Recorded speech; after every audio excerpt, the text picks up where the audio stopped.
Hello guys, मैं अमोल पाटिल स्वागत करता हूँ आपका टेक जीनिस चैनल पर। थंबनेल से आपको पता चल ही गया होगा कि आज की वीडियो किसके ऊपर होने वाली है। तो बहुत सारे लैपटॉप में ये इशू आता है कि लैपटॉप पहले तो अच्छे से वर्क कर रहा था, मगर सडनली वो स्विच ऑन होना बंद होता है। ठीक है, आप उसको चार्जिंग पे लगाते हो, स्विच ऑन करते हो, मगर वो स्विच ऑन नहीं होता है। आपका चार्जर भी ठीक से वर्क कर रहा है, तो चार्जर की लाइट भी ब्लिंक कर रही है, मगर लैपटॉप ऑन नहीं हो रहा। तो इस केस में क्या स्टेप्स हमें फॉलो करना चाहिए, वो आज की इस वीडियो में मैं आपको बताने वाला हूँ। तो वीडियो को बिल्कुल स्किप मत करना। अगर वीडियो को आप स्किप करते हो, कोई भी स्टेप मिस करते हो, तो आपका लैपटॉप चालू नहीं होगा। फिर आप कमेंट में, आपको पता ही है आप क्या क्या बात करते हो। ठीक है, तो इसके बारे में हम बाद में बात करेंगे। तो चलिए मैं आपको बताता हूँ कि वो स्टेप्स क्या है। मगर उससे पहले अगर चैनल पर नए हो तो चैनल को सब्सक्राइब कर दो और बेल आइकन को हिट कर दो। और अगर वीडियो अच्छी लगती तो वीडियो को लाइक करना मत भूलना। तो चलिए स्टार्ट करते हैं आज की इस वीडियो को।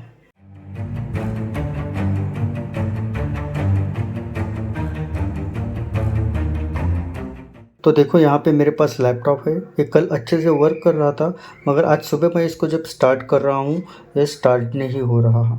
ठीक है, मैंने चार्जिंग केबल भी लगाई, चार्जिंग केबल में लाइट भी ब्लिंक कर रही है, मगर ये लैपटॉप स्टार्ट नहीं हो रहा था। तो मैंने इसको फिक्स तो कर दिया है, मगर उसके लिए मैंने क्या स्टेप्स फॉलो किए वो मैं आपको यहाँ पे बताने वाला हूँ। तो स्टेप्स को ध्यान से सुनिए और एक भी स्टेप मिस ना कीजिए। ठीक है, तो अभी देखो, आप लैपटॉप को चार्ज करने के लिए या स्विच ऑन करने के लिए कभी कभी आप इस तरह का स्विच बोर्ड यूज करते हो। ठीक है, ये स्विच बोर्ड अच्छा है। ठीक है, कभी कभी ये स्विच बोर्ड क्या होता है कि थोड़े से पावर के मामले में वीक होते हैं। ठीक है, लाइट फ्लक्चुएशन होने की वजह से आपका मदरबोर्ड शॉर्ट हो सकता है, तो उसके वजह से भी आपका लैपटॉप स्टार्ट नहीं होगा।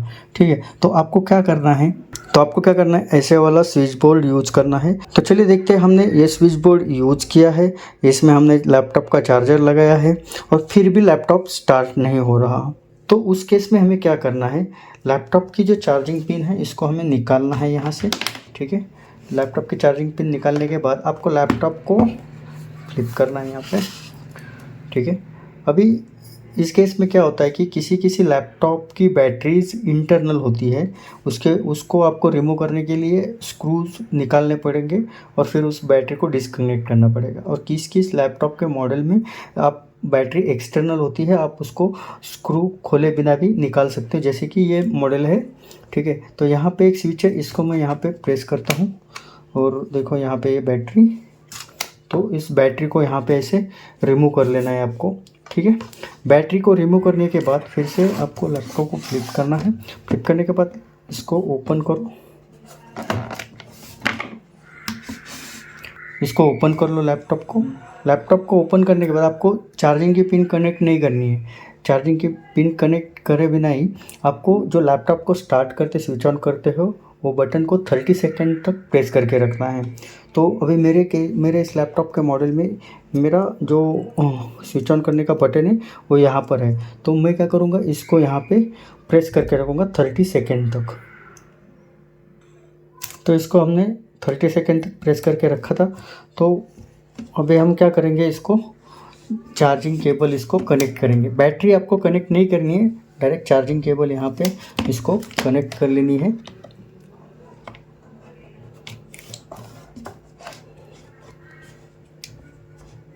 तो चार्जिंग केबल यहाँ पे मैंने कनेक्ट कर दी।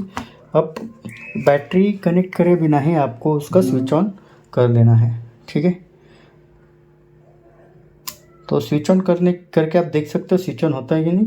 अगर नहीं भी होता है तो फिर तो आपको नेक्स्ट स्टेप करना है। तो ये सारे स्टेप फॉलो करने के बाद भी आपका लैपटॉप स्टार्ट नहीं हो रहा है, तो आपको क्या करना है, लैपटॉप की स्क्रू को खोल लेना है, बैक से पूरा पैनल खोल लेना है। और उसमें एक छोटा सा सेल होता है, उसको सीमोस बैटरी बोलते हैं, आपको उसको रिमूव करना है। और फिर एक बार आपको लैपटॉप की बैटरी आपको इंसर्ट करनी है, जो आपने एक्सटर्नल पहले स्टार्टिंग में निकाली थी, वो बैटरी आपको इंसर्ट करनी है। और वो इंसर्ट करने के बाद आपको फिर से एक बार ट्राई करना है लैपटॉप स्टार्ट हो रहा है कि नहीं।